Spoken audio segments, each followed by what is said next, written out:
Good morning, नमस्कार मंडळी. आज संडे आणि संडे आमच्याकडे असा असतो, सगळे सकाळ सकाळ बाबूची झोपण्याची झोपेतून उठण्याची वाट बघत असतात.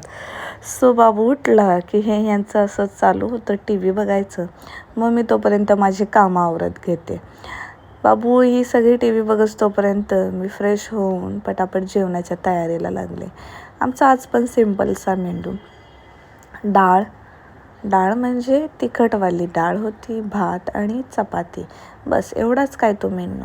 पटपट सगळं तयारी करून घेतली. एका बाजूला डाळ भिजवत ठेवली आणि मग काय तडक्याची सुरुवात सिंपल पद्धतीने. हा आमच्या सातारा पद्धतीनं याला बोलतात डाळ कांदा. तुमच्याकडे काय म्हणतात ना मला नाही माहिती. कदाचित तुम्ही याला आमटेसुद्धा म्हणत असाल. तर हे सिंपल एकदम रेसिपी ही आमच्याकडची आहे. सो आम्ही अशा पद्धतीनेच करतो.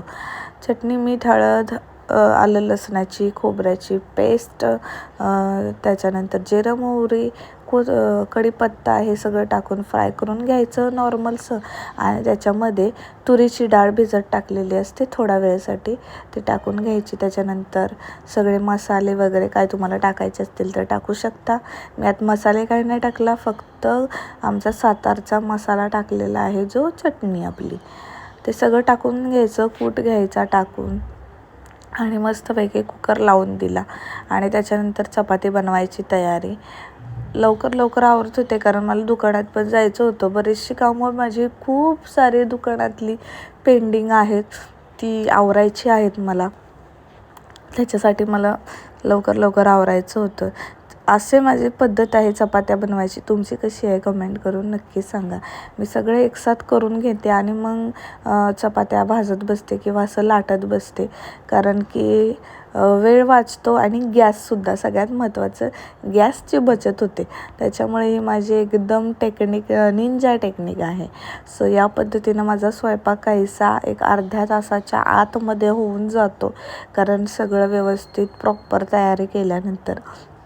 नाहीतर कधी राम आला तर तो पण चपाती भाजायला मदत करून देतो. त्यानंतर आज सायकलिंग करायचा मूड आलेला, त्यामुळे बाबूला मी खाली घेऊन गेलेले सायकलिंग करायला. बराच वेळ तो खाली सायकल फिरवत, तो नव्हता चालवत, मला चालवायला लावत होता. नंतर माझी बॅग घेतली आणि मला म्हणतोय चल ना फिरायला जाऊया. घरातलं सगळं आवरलं, जेवण केलं आणि शॉपला निघाले. याची मस्करी काय चालूच असते, याचं एक नवीन असते.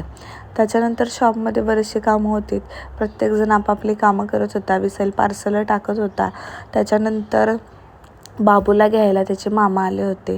त्याला आत्तूच्या घरी जायचं होतं, तर मला इकडं परवानगी मागतोय की अरे मला आत्तूच्या घरी जायचं आहे, आत्तूच्या घरी. मग शेवटी तो अर्धा तास विनवणी केल्यानंतर तो शेवटी गेलाच आत्तूच्या घरी आणि तिकडेच राहिला. आम्हाला बोलला अजिबात घ्यायला येऊ नका. त्याच्यानंतर घरी आले, आवरलं, लाईव्हला चालले तर कामठात पाऊस पडत होता. नॉर्मलसा पाऊस पडला. कसा वाटला व्हिडिओ कमेंट करून नक्की